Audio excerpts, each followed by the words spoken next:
Hi friends, Pandian store சீரியலோட predictions பார்க்கலாம். சுகன்யா அரசியை கூட்டிக்கிட்டு பின்வாசல் வழியா போறாங்க. குமார் கிட்ட போய் பேசு அப்படின்னு சொல்லி சுகன்யா அரசியை கூட்டிக்கிட்டு போறத தங்கமயில் ஒளிஞ்சு நின்று பாக்குறாங்க. தங்கமயில் பார்த்த உடனேயே என்ன இது, சுகன்யா எதுக்காக அரசியை கூட்டிக்கிட்டு போனோம், எங்க போறாங்க அப்படின்னு பின்னாடியே பின்தொத்தி வராங்க. அரசி குமார் கிட்ட பேசுறதும் குமார் அரசிய வம்பிழுத்ததும் கார்ல கடத்தின எல்லா விஷயத்தையுமே தங்கமயில் பாத்துக்கிட்டே இருக்காங்க. ஐயோ, தனியா வந்துட்டமே, யாருக்காவது போன் பண்ணி சொல்லலாமே அப்படின்னு யோசிச்சா போனை கூட நான் எடுத்துட்டு வராம வந்துட்டனே அப்படின்னு பதட்டத்தோட அரசிக்கு என்னமோ ஆயிடக்கூடாதுன்னு சொல்லி பின்பற்றி ஃபாலோ பண்ணிக்கிட்டே இருக்காங்க. குமாரு தங்கமயில கவனிக்கவே இல்லை. குமாரு அசந்த நேரமா பார்த்து அரசியோட கட்ட அவுத்து குமார அடின்னு அடிச்சு அந்த இடத்துல போட்டுட்டு அரசிய கூட்டிக்கிட்டு ஓடி வந்துடுறாங்க. அரசி கேக்குறாங்க, அண்ணி ரொம்ப தேங்க்ஸ் அண்ணி, எப்படி நீங்க இந்த இடத்த கண்டுபிடிச்சு வந்தீங்க, நீங்க மட்டும் இல்லன்னா என் நிலைமை என்ன ஆகும் அப்படின்னு அரசி கேக்குறாங்க. ஐயோ அரசி வா போலாம் அப்படின்னு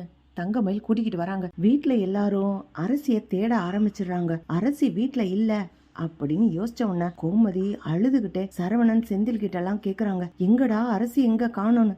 அதே நேரத்துல தங்கமயிலையும் காணான்னு சொல்லி சரவணன் தேடுறாரு. சரவணன் உடனே யோசிச்சு பாக்குறாரு, அரசியோட கல்யாணம் முடிஞ்சிச்சுன்னா நீ படிக்கலன்ற விஷயத்த வீட்டுல இருக்க எல்லார்ட்டையும் சொல்லிடுவேன் அப்படின்னு சொன்னமே, ஒருவேளை அரசியோட கல்யாணம் நடக்க கூடாதுன்றதுக்காக தங்கமயிலி ஏதாவது தப்பா யோசிச்சுட்டாலோ, அரசியோட கல்யாணத்தை நிறுத்தலாம்னு நினைச்சிட்டாலோ அப்படின்னு சரவணன் யோசிக்க ஆரம்பிக்கிறாரு. தங்கமயிலு அரசிய கூட்டிக்கிட்டு வர்றாங்க. வீட்டுல கல்யாணத்துக்காக காத்துட்டு இருக்க எல்லாரும் வாசல்ல வந்து பார்த்து தங்கமயில அரசியும் வராங்களே அப்படின்னு சொல்லி சொன்ன உடனே கோமதி வேகமா ஓடி வராங்க. ஏய் எங்கடி போன, விடிஞ்ச கல்யாணம் எங்க போன அப்படின்னு கோமதி கோவத்தோட கத்துறாங்க. தங்கமயில் உடனே, அத்தை எதுக்கு இப்ப கத்துறீங்க, அரசியோட கல்யாணம் சீக்கிரமாவே நடக்குதுல்ல, அதுக்கு பரிகாரம் பண்றதுக்காக கோயில்ல போய் தங்கினா நல்லா இருக்கும்னு எங்க அம்மா தான் சொன்னாங்க. கல்யாணத்துக்கு முத நாள் கோயில்ல ராத்திரி முழுக்க தங்கிட்டு விடிய காலம் கல்யாணம் ஆகும்போது கல்யாணத்துக்கு வந்துடலான்னு சொல்லி நான் தான் அரசிய கூட்டிக்கிட்டு கோயில்ல போய் தங்கினேன். என்ன அத்தை, மீனா கிட்ட கூட சொல்லிட்டு தான் நான் போனேன் அப்படின்னு சொல்லி தங்கமயில் சொல்லிடுறாங்க. மீனா உடனே தங்கமயில் அப்படியே ஆச்சரியமா பாக்குறாங்க. தங்கமயில் கண் அடிச்சு சிக்னல் கொடுக்கறாங்க. உடனே மீனா, ஆமாத்த நான் தான் சொல்ல மறந்துட்டேன் அப்படின்னு சொல்லி மீனாவும் சொல்லிடுறாங்க. இது மாதிரி சொல்லாம செய்யாதீங்க அப்படின்னு அரசிய கூட்டிக்கிட்டு போறாங்க. காலையில கல்யாணம், அரசிக்கும் சதீஷ்க்கும் நல்லபடியா கல்யாணம் நடக்குது. கல்யாணம் முடிஞ்ச உடனேயே கல்யாணம் நடந்துகிட்டு இருக்கும் போதே மீனாவும் ராஜியும் தங்கமயில தனியா கூட்டிகிட்டு போய், என்னக்கா என்ன நடந்துச்சு, நீங்க எப்ப என்கிட்ட சொன்னீங்க அப்படின்னு கேட்கும்போது, ஐயோ மீனா பெரிய விஷயமே நடந்து போயிடுச்சு மீனா, இந்த குமாரு அரசிய கூட்டிட்டு போய் ஒரு இடத்துல கடத்தி வச்சு கட்டி போட்டு வச்சிருந்தான். இந்த சுகன்யா தான் அரசிய பின்வாசல் வழியா கூட்டிட்டு போச்சு. நான் அதை பார்த்துட்டு பின்தொத்தியே போனேன். கையில போனும் இல்ல. அரசி அவன் கிட்ட கரெக்டா வசமா மாட்டிட்டான். அரசிய தேடி கண்டுபிடிச்சு குமார்கிட்ட இருந்து காப்பாத்தி கூட்டிட்டு வர முன்னாடி குமாரோட பெரிய சண்டை ஆயிடுச்சு. அங்க இருந்த ஒரு கட்டு எடுத்து குமார அடிச்சுட்டேன். அவன் அங்கேயே பேச்சு மூச்சு இல்லாம விழுந்து போயிட்டான். செத்து போயிட்டானோன்னு நினைச்சேன்.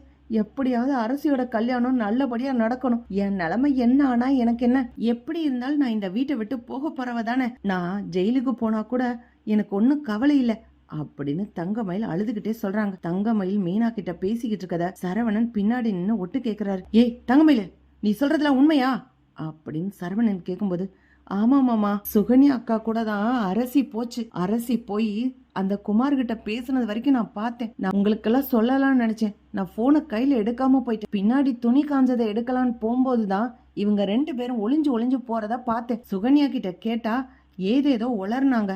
அவங்க நல்லவங்க மாதிரி பேசினாங்க. வேற வழியே கிடையாது. நம்ம அரசியை காப்பாத்தணுமேனு நான் தான் பின்னாடியே ஓடுனேன் அப்படின்னு தங்கமயில் சொல்றாங்க. சரவணனுக்கு இப்பதான் தோணுது, நாம தானே தங்கமயில தப்பா நினைச்சிட்டோமே அப்படின்னு. கொஞ்ச நேரத்திலேயே போலீஸ் கல்யாண மண்டபத்துக்கு தேடி வர்றாங்க. பாண்டியன்றது யாரு, குமார்ன்ற பையனை அடிச்சு போட்டிருக்கீங்க அப்படின்னு சொல்லி கேக்குறாங்க. அவன் உசுருக்கு போராடிக்கிட்டு கிடக்குறான், யாரு அடிச்சது அப்படின்னு கேக்கும்போது, இல்ல நானும் அரசியும் கோயில்ல போய் தங்கலான்னு சொல்லி போனோம். அங்க இந்த குமார் வந்து என்கிட்ட வம்பு பண்ணிக்கிட்டு இருந்தான். கழுத்துல போட்டிருந்த சங்கிலியை திருடிக்கிட்டு போலான்னு வந்தேன். அதுக்காக தான் நான் அடிச்சேன். அங்க மயங்கி விழும்பேன்னு எனக்கு என்ன தெரியும் அப்படின்னு தங்கமயில் சொல்றாங்க. ஓ, இது பிட் பாக்கெட் கேஸா, அவன் எதுக்கு தங்க சங்கிலியெல்லாம் பறிக்க போறான், பணக்கார வீட்டு பையனாச்சே அப்படின்னு போலீஸும் கேக்குறாங்க. கரெக்டா சக்திவேலும் வந்து, வேணும்னு திட்டம் போட்டு செஞ்சிருக்காங்க, என் மகனை அடிச்சு கொல்லணும்னே செஞ்சிருக்காங்க, இதுல இந்த புள்ள பொய் சொல்லுது அப்படின்னு சொல்லும்போது, வேணா பாருங்க, என் சங்கிலியை பறிக்கும் போது என் கழுத்துல பட்ட காயத்தை. பிள்ளைக்கு கல்யாணம் இருக்கு, பரிகாரம் செய்யணும்னு கோயிலுக்கு போனோம். கோயிலுக்கு போன இடத்துல சங்கிலியை பறிக்கிறதுக்கு திருடன் வந்தா யாராவது விட்டு கொடுத்துட்டு இருப்பாங்களா? எதிர்த்து போராட மாட்டாங்களா? அப்படின்னு தங்கமேலு ரொம்ப சாமர்த்தியமா பேசுறாங்க. அரசி மேல எந்த கரையும் பற்றக்கூடாது அப்படின்னு நினைச்சு தங்கமேலு உஷாரா பேசுறாங்க. போலீஸும் உடனே தங்கமேல் சொன்னதை கேட்டுக்கிட்டு போயிடுறாங்க. கோமதி மீனாவும் தனியா கூப்பிட்டு, இந்த மாதிரி நடந்திருக்கு, தங்கமயில் அக்கா குமார போட்டு அடிச்சிருக்காங்க அப்படின்னு சொன்ன உடனே, அவன் சாக வேண்டியவன் தான். அன்னைக்கே மீனா தோசைக்கல்லால அடிச்சு மயங்கி கிடந்தேன், செத்து போயிடுவானோன்னு நினைச்சு வருத்தப்பட்டு அழுதேன். இன்னைக்கு என் மகளையே கடத்தி வச்சு என் குடும்பத்தை அசிங்கப்படுத்தலாம்னு நினைச்சானா, அவன் செத்தா கூட நான் கவலைப்பட மாட்டேன் அப்படின்னு கோமதி சொல்றாங்க. சரவணன் நேரா வந்து, பாத்தியாமா, ஏன் பொண்டாட்டியும் சாதனை பண்ணியிருக்கா, நம்ம குடும்பத்தோட கௌரவத்தை காப்பாத்துறதுக்கு உயிரையே பணைய வச்சிருக்காமா அப்படின்னு சரவணன் தங்கமயிலோட தோலை புடிச்சுக்கிட்டு பாராட்டுறாரு. தங்கமயிலுக்கு அப்படியே ஆனந்த கண்ணீர் வருது. மாமா, நீங்க என்ன மன்னிச்சிட்டீங்களா அப்படின்னு. ஆமா தங்கமயிலு, நீ இந்த குடும்பத்துக்காக நல்லது செய்யணும்னு நினைக்கும் போது உன்னை நான் எப்படி மாட்டி விடுவேன் அப்படின்னு சரவணன் மனசு மாறிடுறாரு. இப்படிதான் போலாம் ஃப்ரெண்ட்ஸ். பார்க்கலாம், லைக் பண்ணுங்க, ஷேர் பண்ணுங்க, கமெண்ட் பண்ணுங்க. Thank you friends.